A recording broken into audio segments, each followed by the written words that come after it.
Halo, perkenalkan, saya Gusti Ayu Komanani Triandani, absen 5, kelas 11 AKL 5. Di sini saya akan menjelaskan materi administrasi perpajakan yang bab 3, yaitu tentang bentuk surat dalam perpajakan.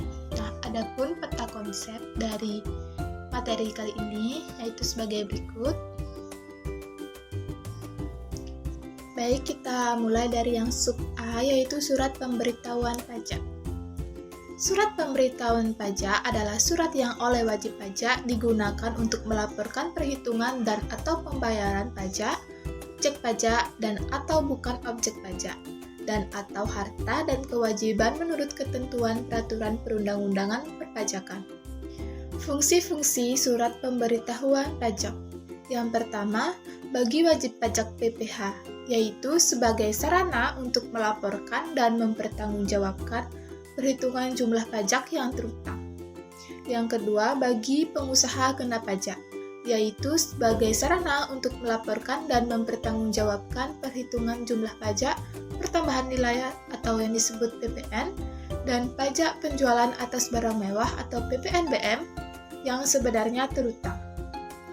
Kemudian bagi pemotong, yaitu sebagai sarana untuk melaporkan dan mempertanggungjawabkan pajak yang dipotong atau dipungut serta disertokannya. Jenis surat pemberitahuan pajak. Yang pertama ada surat pemberitahuan pajak massal, yaitu surat pemberitahuan pajak yang digunakan untuk melakukan pelaporan atas pembayaran pajak bulanan.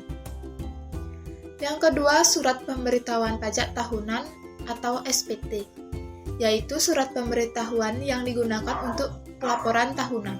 Pihak-pihak yang memiliki kewajiban mengisi surat pemberitahuan pajak. Yang pertama, wajib pajak orang pribadi yang menerima atau memperoleh penghasilan dari kegiatan usaha dan atau pekerjaan bebas. Yang kedua, wajib pajak orang pribadi yang menerima atau memperoleh penghasilan dari modal dan lain-lain.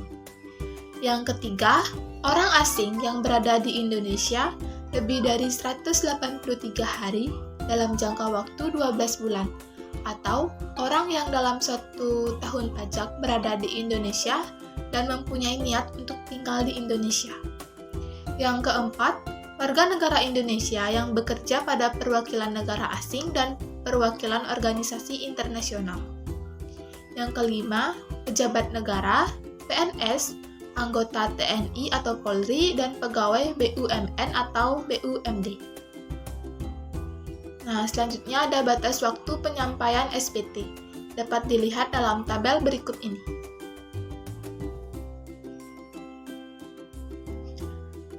Selanjutnya ada sanksi administrasi perpajakan. Yang pertama, sanksi administrasi terlambat menyampaikan SPT, antara lain surat pemberitahuan pajak yang tidak disampaikan dalam jangka waktu yang ditentukan atau terlambat akan dikenakan sanksi administrasi berupa denda. Yang kedua, ada sanksi administrasi alpa menyampaikan surat pemberitahuan pajak. Antara lain, wajib pajak yang karena kealpaannya tidak menyampaikan surat pemberitahuan pajak sehingga dapat menimbulkan kerugian pada pendapatan negara, dikenakan denda paling sedikit 1 kali jumlah pajak terutang yang tidak dibayar dan paling banyak 2 kali jumlah pajak terutang yang tidak dibayar, atau dipidana kurungan paling singkat 3 bulan atau paling lama 1 tahun sesuai dengan pasal 38. Yang ketiga ada sanksi administrasi tidak dikenakan kepada pertama, wajib pajak orang pribadi yang telah meninggal dunia. Yang kedua, wajib pajak orang pribadi yang sudah tidak melakukan kegiatan usaha atau pekerjaan bebas. Yang ketiga, wajib orang pribadi yang berstatus sebagai warga negara asing yang tidak tinggal lagi di Indonesia. Yang keempat, bentuk usaha tetap yang tidak melakukan kegiatan lagi di Indonesia, dan lain-lainnya. Baik, selanjutnya sub B, yaitu surat setoran pajak. Nah, surat setoran pajak atau SSP adalah surat yang oleh wajib pajak digunakan untuk melakukan pembayaran atau penyetoran pajak yang terutang ke kas negara melalui kantor pos dan atau bank badan usaha milik negara atau bank badan usaha milik daerah atau tempat pembayaran lain yang ditunjuk oleh Menteri Keuangan. Sarana pembayaran pajak.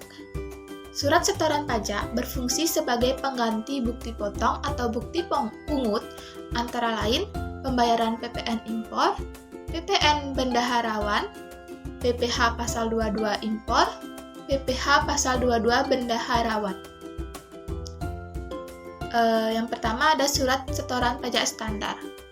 Surat setoran pajak standar adalah surat yang oleh wajib pajak digunakan atau berfungsi untuk melakukan pembayaran atau penyetoran pajak yang terutang ke kantor penerima pembayaran dan digunakan sebagai bukti pembayaran. Surat setoran pajak standar digunakan untuk pembayaran semua jenis pajak, baik yang bersifat final maupun yang bukan final, kecuali setoran pajak bumi dan bangunan dan bea perolehan hak atas tanah dan bangunan.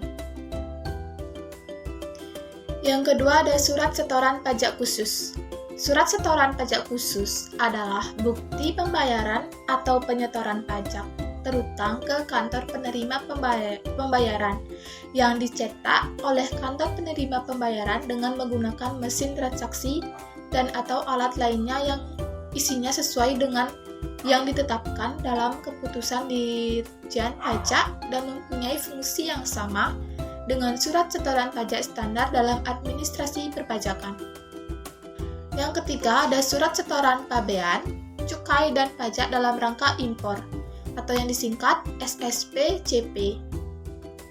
Surat setoran pabean, cukai dan pajak dalam rangka impor adalah surat setoran pajak yang digunakan oleh importir atau wajib bayar dalam rangka impor. Yang terakhir ada surat setoran cukai atas barang kena cukai dan PPN hasil tembakau buatan dalam negeri atau yang disingkat SSCP.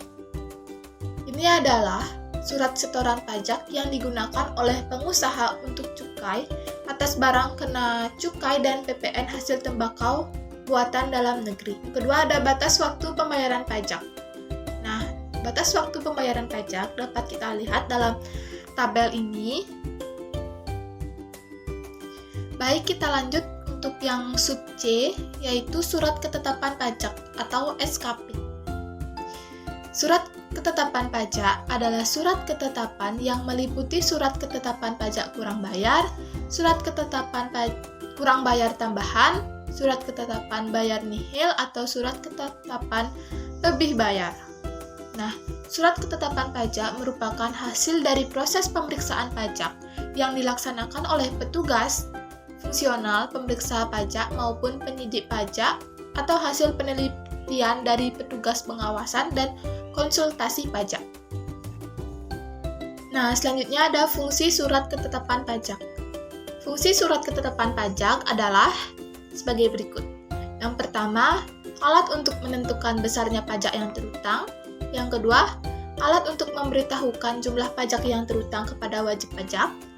Yang ketiga, alat bagi kantor pelayanan pajak untuk mengawasi pembayaran pajak yang dilakukan oleh wajib pajak. Yang keempat, merupakan kwitansi bagi wajib pajak yang membayar pajak. Yang kelima, sarana untuk mengenakan sanksi administrasi perpajakan, sarana administrasi untuk penagihan pajak. Yang keenam, ada sarana untuk mengembalikan kelebihan pajak dalam hal lebih bayar. Kemudian ada sarana untuk memberitahukan jumlah pajak yang terutang. Nah, adapun surat ketetapan pajak kurang bayar atau yang disingkat SKP-KB.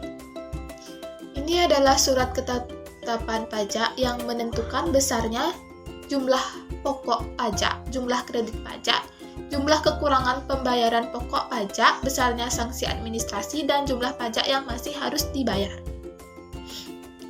Kemudian ada surat ketetapan pajak kurang bayar tambahan atau yang disingkat SKP-KBT. Adalah surat ketetapan pajak yang menentukan tambahan atas jumlah pajak yang telah ditetapkan. Kemudian ada surat ketetapan pajak lebih bayar atau disingkat SKP-LB. adalah surat ketetapan pajak yang menentukan jumlah kelebihan pembayaran pajak karena jumlah kredit pajak lebih besar dari pajak terutang. Kemudian ada surat ketetapan pajak nihil atau yang disingkat SKPN. Adalah surat ketetapan pajak yang menentukan jumlah pokok pajak sama besarnya jumlah kredit pajak atau pajak tidak terutang dan tidak ada kredit pajak.